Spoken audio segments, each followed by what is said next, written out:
Friends, welcome to agro learner. मैं G Chaudhary आप लोगों का फिर से एक बार स्वागत करता हूं एग्रो लर्नर एग्रीकल्चर क्लासेस में।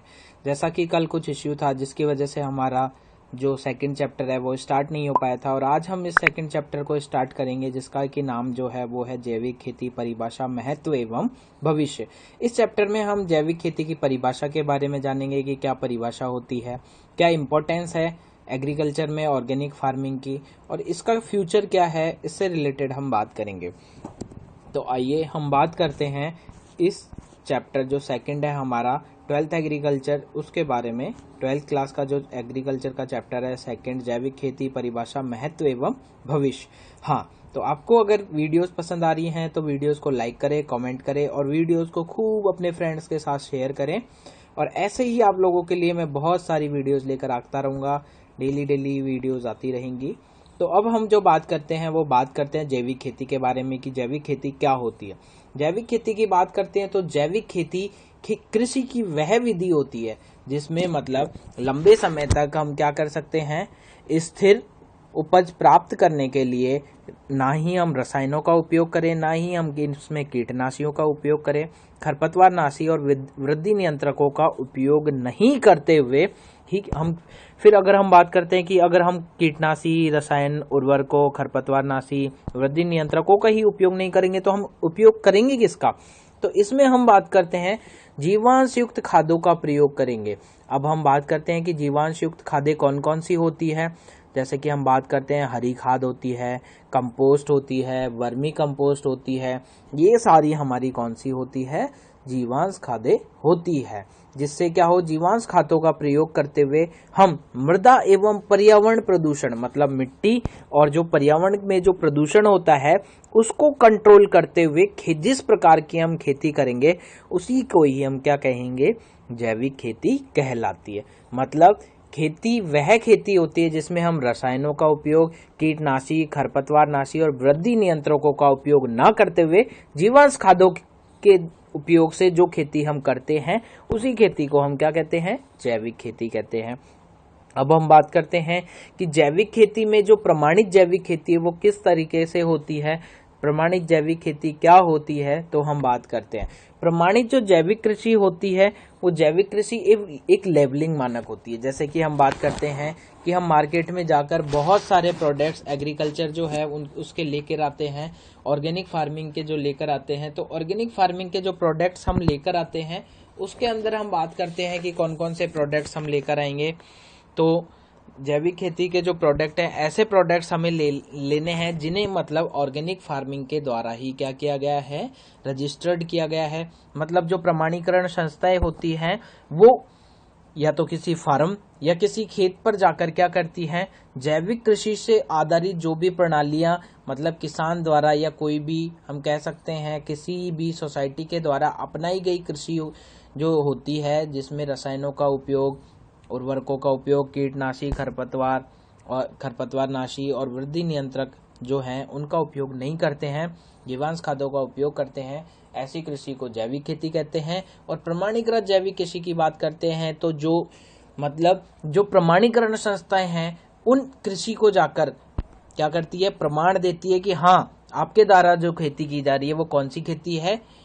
प्रमाणित जैविक खेती है। तो उसका एक लेबल दिया जाता है। जैसे आप मार्केट में जाएंगे तो मार्केट में आपको जो ऑर्गेनिक प्रोडक्ट्स हैं, जो जैविक उत्पाद हैं, उन जैविक उत्पादों की एक अलग से ही लिस्ट लगी हुई होगी कि ये जो उत्पाद हैं ये कौन से उत्पाद हैं?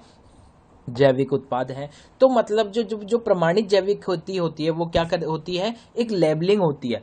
उस लेबलिंग के में क्या करते हैं जो प्रमाणीकृत संस्थाएं हैं वो या तो किसी फार्म या किसी हम कहते हैं किसी खेत में जहां पर प्रमाणीकृत खेती जो जैविक प्रमाणीकरण जो खेती की जाती है उस खेती में क्या करते हैं?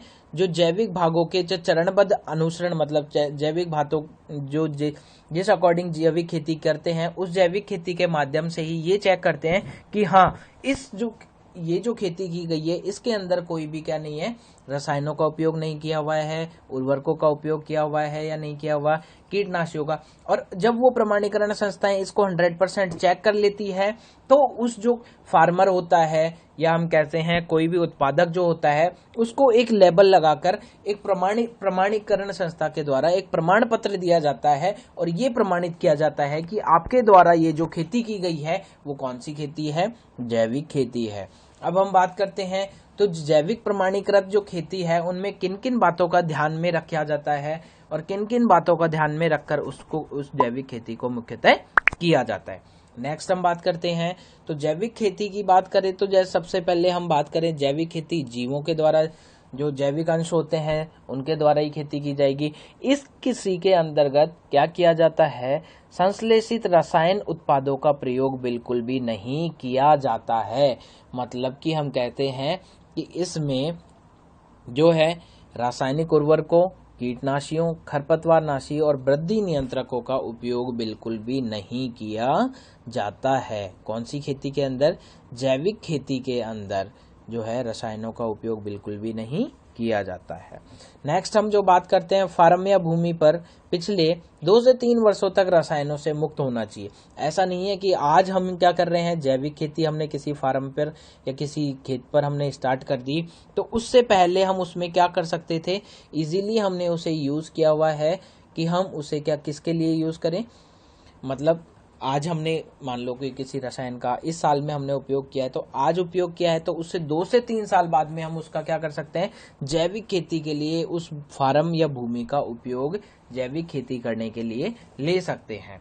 नेक्स्ट हम जो बात करते हैं वो है जैविक उत्पादों का प्रमाणीकरण उत्पादों से पृथक्करण बनाए रखना। मान लो कि हम किसी भी खेत के अंदर किसी भी फार्म के अंदर या किसी भी खेत के अंदर जैविक खेती कर रहे हैं और जैविक खेती करने के साथ साथ में हमारा जो पास का खेत है वहां पर भयंकर उसी खेत के अंदर रसायनों का उपयोग किया जा रहा है, जिसकी वजह से क्या हो रहा है, जो हमारी जैविक खेती है उसमें भी नुकसान हो रहा है। तो उस नुकसान से हमें बचने के लिए हमें जो रसायन उर्वरकों का उपयोग जहां पे पास में किया जा रहा है उनसे पृथक्करण दूरी के कह सकते हैं हम, आइसोलेशन डिस्टेंस, मतलब एक निश्चित दूरी बनाकर ही हमें जैविक खेती को करना पड़ेगा। नहीं अगर हम जैविक खेती ऐसे नहीं करेंगे तो उसका हमारे क्या नुकसान है उसकी मैं बात बताता हूँ। नुकसान इंपॉर्टेंट सबसे ज्यादा ये होगा कि मान लो पास वाले खेत में या पास वाले फार्म जो है वहां पर हमें क्या कर रहा है, रसायनों का उपयोग कर रहे हैं तो हवा के द्वारा या जो जीव जंतु हैं उनके द्वारा जो रसायन हैं वो उड़कर हवा के माध्यम से हमारे खेत में आ जाते हैं, जिसकी वजह से हमें बहुत ज़्यादा क्या होता है, नुकसान होता है। तो इस वजह से क्या किया जाएगा, जो रसायन होते हैं, रसायन उर्वरकों का प्रयोग करने वाले फार्म या खेतों से हमें एक निश्चित दूरी बनाकर ही क्या करेंगे, जैविक उत्पादों में जो पृथक्करण दूरी है उसको बनाए रखेंगे और जिसकी वजह से हमारी जो है क्या नहीं हो, उसके अंदर जो है दोनों का क्रॉस ना हो। नेक्स्ट हम बात करेंगे समय समय पर फार्म व उत्पाद इकाइयों का प्रमाणीकरण संस्थाओं द्वारा निरीक्षण। जैसे कि हम बात करते हैं जो प्रमाणीकरण संस्थाएं होती है वो क्या करेंगे, जिस फार्म पर या जहां पे इकाइयां डेवलप की गई हैं किससे संबंधित, जैविक खेती से संबंधित, उन इकाइयों में जाकर वहां पर चेक करेंगे कि हाँ यहाँ पर जो सारी जो स्टेप्स जो फॉलो किए जा रहे हैं वो जैविक खेती के ही किए जा रहे हैं ना।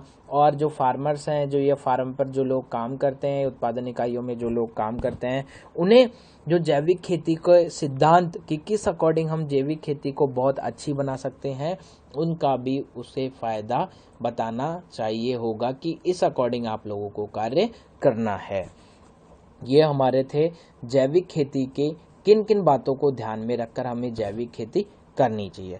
अब हम नेक्स्ट जो बात करेंगे वो बात करेंगे हमारी जैविक खेती की हिस्ट्री से लेकर, मतलब इतिहास क्या है हमारी जैविक खेती का। तो सबसे पहले हम बात करते हैं आधुनिक जैविक खेती का जो सिद्धांत है वो सर अल्बर्ट हॉवर्ड ने 1930 में इंग्लैंड में दिया था। कहाँ पे दिया था, आधुनिक खेती का सर्वप्रथम जिन्होंने सिद्धांत दिया उनका नाम था सर अल्बर्ट हॉवर्ड।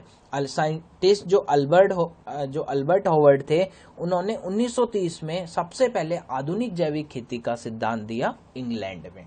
उसके बाद में नेक्स्ट हम बात करते हैं, सॉरी ये थोड़ा मिस राइटिंग हो गई है, 1905 में पूसा प्रयोगशाला की स्थापना की गई, ये थोड़ा सा मिस्टेक हो गया है नोट्स के अंदर। नेक्स्ट हम जो बात करते हैं वो है ऑर्गेनिक फार्मिंग शब्द का प्रयोग सर्वप्रथम 1930 में लॉर्ड वॉल्टर नॉर्थबोर्न द्वारा लुक टू द लैंड पुस्तक में किया गया। सबसे पहले आधुनिक जैविक खेती का सिद्धांत दिया था जो तो सर हमारे अल्बर्ट हॉवर्ड ने दिया था, जो कि इंग्लैंड में दिया था 1930 में। और 1930 में ही जो ऑर्गेनिक फार्मिंग वर्ड है उसका सर्वप्रथम जो उपयोग किया गया वो कहां पर किया गया? 1930 में जो एक पुस्तक लिखी थी, पुस्तक के जो लेखक थे वो कौन थे? लॉर्ड वॉल्टर नॉर्थबोर्न, और उस पुस्तक का नाम था लुक टू द लैंड। इस पुस्तक के अंदर ऑर्गेनिक फार्मिंग शब्द का सर्वप्रथम क्या किया गया? उपयोग किया गया। अब हमें दो चीजें पता चली। आधुनिक जैविक खेती जो है उसका सिद्धांत सबसे पहले जो साइंटिस्ट जो थे सर अल्बर्ट हॉवर्ड 1930 में उन्होंने इंग्लैंड में दिया, और दूसरा ऑर्गेनिक फार्मिंग शब्द है उसका उपयोग भी लॉर्ड वॉल्टर नॉर्थबोर्न द्वारा लुक टू द लैंड अपनी पुस्तक जो कि कब लिखी गई, सेम वही 1930 में लिखी गई, उसके अंदर किया गया था। अब हम बात करते हैं कि 2014 में 2014 में जो रोम कंट्री है उसने क्या किया? खाद्य एवं कृषि संगठन द्वारा, खाद्य और कृषि संगठन द्वारा उन्होंने क्या करवाया? जो 2014 वर्ष है उसको किस नाम से घोषित कर दिया गया? मृदा स्वास्थ्य वर्ष के नाम से ही उसे क्या कर दिया गया? घोषित कर दिया गया। अब मृदा स्वास्थ्य वर्ष के नाम से घोषित करने वाला देश की अगर हम बात करें कि किस देश की सिफारिश के कारण किया गया, तो रोम जो है उसकी सिफारिश के कारण किया गया, और उसे हम बात करते हैं 2014 में किया गया। 2015 की अगर हम बात करते हैं, भारत में राष्ट्रीय परंपरागत कृषि मिशन की शुरुआत की गई थी। सबसे पहले जो भारत है उसके अंदर परंपरागत कृषि मिशन की शुरुआत कब की गई? तो 2015-16 के अंदर भारत में राष्ट्रीय परंपरागत कृषि मिशन की शुरुआत की गई। परंपरागत कृषि मिशन का मतलब क्या था? परंपरागत वही कृषि, मतलब जो पहले किसान करते थे। परंपरागत कृषि मतलब टिकाऊ खेती, मतलब जिसमें रसायन, उर्वरक, कीटनाशी, खरपतवारनाशी, वृद्धि नियंत्रक वालों का उपयोग जो है नहीं किया जाता था। नेक्स्ट हम बात करते हैं, भारत का जितना कुल कृषि क्षेत्रफल है उसके 10 से 15% जैविक क्षेत्रफल है, उसमें आज क्या की जा रही है? जैविक खेती की जा रही है। जितने अमाउंट में हमारा जैसे कि कृषि क्षेत्रफल है उसका 10 से 15% जैविक कृषि आज क्षेत्रफल में कर रहा है। कौन? भारत। अब हम बात करते हैं जैविक खेती है, जो हमें जैविक खेती करने का उद्देश्य आप लोगों को और क्या इंपॉर्टेंस है, तो नॉर्मली आप लोगों को बताऊं, जो रसायन उत्पाद है उनके कंपेयर में जैविक उत्पादों का 10 से लेकर 30% तक जो अधिक मूल्य हमें मार्केट में मिलता है। मतलब फॉर एग्जांपल कोई भी चीज अगर 100 रुपए किलो हम उसे बेच रहे हैं, तो वो जो जैविक उत्पादों द्वारा उगाई गई जो चीज है वो अप्रॉक्स 130 से 140 रुपए पर केजी हमें इजीली क्या हो सकती है? मिल सकती है। ये था हमारा क्या? जैविक खेती की हिस्ट्री। अब हम बात करेंगे जैविक खेती के सिद्धांतों के बारे में। जैविक खेती के सिद्धांतों की अगर हम बात करते हैं कि जैविक खेती के क्या सिद्धांत होते हैं, तो जैविक खेती के सिद्धांतों की अगर हम बात करते हैं तो international federation of organic agriculture movement, it means अंतरराष्ट्रीय जैविक कृषि गतिविधि संघ के द्वारा जैविक जो खेती है उसके 4 सिद्धांत दिए गए हैं। मतलब हम बात करते हैं तो जो ऑर्गेनिक फार्मिंग है उसके प्रिंसिपल्स के बारे में, तो international federation of organic agriculture movement के द्वारा ही क्या किया गया? ऑर्गेनिक फार्मिंग के 4 प्रिंसिपल्स दिए गए। अब हम बात करते हैं ये 4 प्रिंसिपल्स कौन कौन से हैं। तो पहला जो प्रिंसिपल है वो प्रिंसिपल है स्वास्थ्य का सिद्धांत, दूसरा जो है वो है पारिस्थितिक का सिद्धांत, तीसरा जो है निष्पक्षता एवं न्याय ससंगता का सिद्धांत, और फोर्थ जो है वो है सेवा का सिद्धांत। तो हम बात करते हैं इन चारों सिद्धांतों के बारे में कि ये क्या सिद्धांतों के बारे में कि ये किस अकॉर्डिंग क्या सिद्धांत हैं और क्या इनका उपयोग किया जाता है। सबसे पहले हम बात करते हैं स्वास्थ्य का सिद्धांत। स्वास्थ्य के सिद्धांत से हमें ये तात्पर्य होता है कि हमें ऐसी जैविक खेती करनी चाहिए जिसकी वजह से किसी का भी कोई भी स्वास्थ्य के अंदर नुकसान ना हो। अब स्वास्थ्य के अंदर नुकसान किन किन में होगा? या तो हम बात करते हैं अगर मान लो हम ज्यादा रसायनों का, उर्वरकों का, कीटनाशी, खरपतवारनाशी, वृद्धि नियंत्रकों का अगर उपयोग हम करते हैं तो सबसे ज्यादा प्रभाव पड़ेगा मृदा पर। मृदा पर अगर प्रभाव पड़ेगा तो वही प्रभाव वापस से किस में आ जाएगा, पादप में आ जाएगा, मतलब फसल में आ जाएगा या पौधे में आ जाएगा। और उसी फसल के उपयोग करने से वही जो प्रभाव है वो किसके अंदर आ जाएगा, पशुओं के अंदर आ जाएगा और मनुष्य के अंदर भी आ जाएगा। तो इस वजह से स्वास्थ्य का सिद्धांत ये कहता है कि हमें ऐसी खेती करनी चाहिए जिसके अंतर्गत ना हमें पादप, ना हमें मृदा, ना हमें पशु, ना हमें पक्षी या मानवों के स्वास्थ्य को मेंटेन करने के अकॉर्डिंग, मतलब स्वास्थ्य को अच्छा बनाए रखने के साथ साथ ही उसके ऐसी खेती करनी है कि उसके जो स्वास्थ्य को अच्छा बनाने के साथ साथ उसके स्वास्थ्य में भी वृद्धि हो।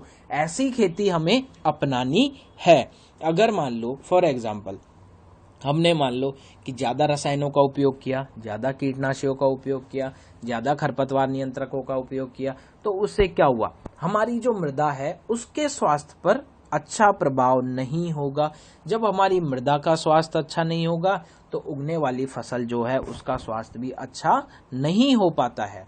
अब जब हमारी मृदा का स्वास्थ्य अच्छा नहीं होगा, हमारा जो पादप है, जो फसल हमने उगाई है उसका स्वास्थ्य अच्छा नहीं होगा, उसको यूज कौन करेंगे, या तो पशु जानवर करेंगे या कौन करेंगे, इंसान, उसे जो मानव है वो उसे यूज करेगा।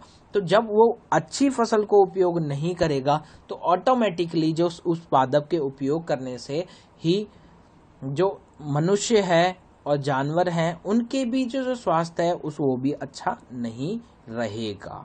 नेक्स्ट है पारिस्थितिकी का सिद्धांत। पारिस्थितिकी के सिद्धांत से हम क्या समझते हैं, पारिस्थितिकी के सिद्धांत से मतलब जो सजीव पद्धतियों और चक्रों पर आधारित होनी चाहिए, मतलब कि परिस्थिति के मतलब हमारा जो एनवायरनमेंट है उसमें कोई भी चेंजेस नहीं होने चाहिए।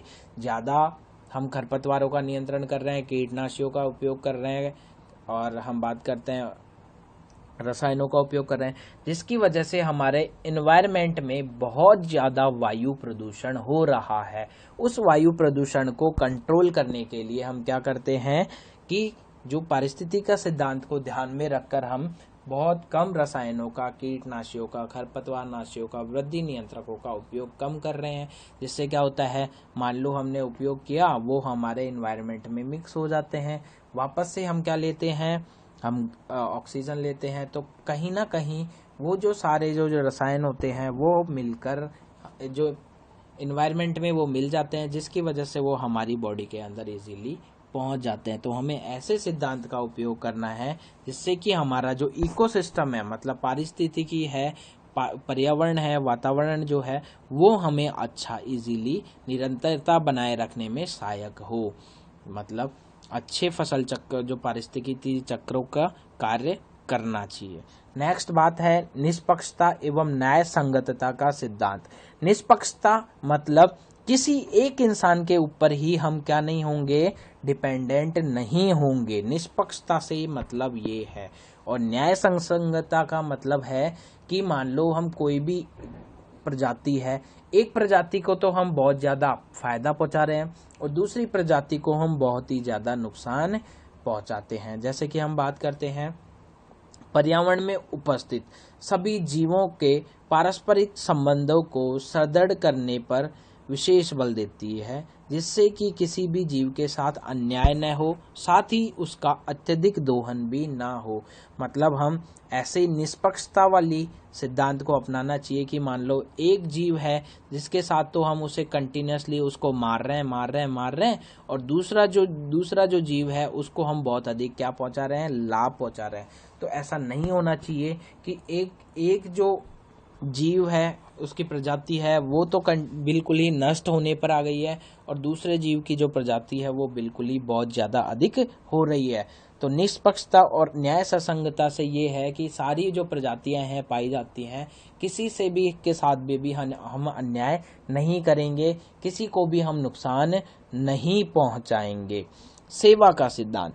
सेवा के सिद्धांत के अकॉर्डिंग हम बात करते हैं कि जैविक खेती को एक जिम्मेदारी के साथ करते हैं। कि जिम्मेदारी क्या होती है, जैसे कि हम बात करते हैं जैविक खेती इसलिए उपयोग की जाती है कि मान लो आज हम बहुत ज्यादा रसायन, कीटनाशी, खरपतवार नाशियों का उपयोग कर रहे हैं, तो उससे क्या होगा, उससे आज हमारी मृदा का स्वास्थ्य अच्छा है, पर अगर हम धीरे धीरे उसका ज्यादा उपयोग करेंगे, ज्यादा उपयोग करने से क्या होगा, जो आने वाली पीढ़ियां हैं, आज तो हम फसल का बहुत ज्यादा प्रोडक्शन ले लिया, चलो कोई दिक्कत नहीं है, पर एक ऐसा समय आएगा जिस समय पे हमारी जो मृदा है, मिट्टी है, उसमें बिल्कुल भी उर्वरता नहीं होगी, मतलब वो प्रोडक्शन, उत्पाद देने के लायक नहीं होगी। तो उस उत्पाद देने के लायक ना रहने की वजह से ही हम क्या कर रहे हैं, हमारी सेवा का सिद्धांत ये कहता है कि हमारी आने वाली पीढ़ियां हैं, हमें इस प्रकार की खेती करनी है जिससे कि हमारी आने वाली जो पीढ़ियां हैं, वो पीढ़ियां भी हमारी क्या कर सके, इजीली जो है क्या कर सके, फसल उगा सके, और वर्तमान की जितनी जनसंख्या है उसको भी इजीली क्या मिलता रहे, उसको भी खाद्य सामग्री इजीली उपलब्ध हो सके, और हमारे पर्यावरण के जो स्वास्थ्य है उस पर कोई भी प्रभाव नहीं पड़ना चाहिए। और उसके बाद में बात करते हैं जैसे कि सभी जो आने वाली पीढ़ियां हैं उनके स्वास्थ्य के हितों को भी हमें ध्यान में रखकर ही ऐसी खेती तकनीक अपनानी चाहिए, जिससे कि इजीली हम क्या कर सकें, आराम से एक दूसरे को इजीली, आने वाली पीढ़ियों को भी वो खेती कर सके, और उन्हें भी कोई जो हमारे पर्यावरण में जो भी उपलब्ध होते हैं, जैसे कि प्राकृतिक जलवायु में जैसे पानी, हवा, वो एकदम शुद्ध तरीके की उन्हें मिल सके।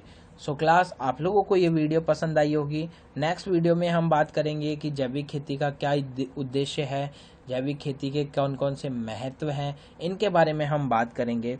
सो आप लोगों को अगर ये वीडियो पसंद आ रही है, आप लोगों को ऐसे ही मैं कंटिन्यूसली जो 12th क्लास है इसका सिलेबस कंप्लीट करवाऊंगा इस बार 100%, और ऐसे ही आप लोग वीडियो को लाइक करते रहें, कमेंट करते रहें, और वीडियोस को शेयर करते रहें अपने फ्रेंड्स के साथ, जिससे आपको डेली डेली नई नई वीडियोस अवेलेबल हो सके। Thank you. Please like my videos and subscribe my channel agro learner agriculture classes. Thank you.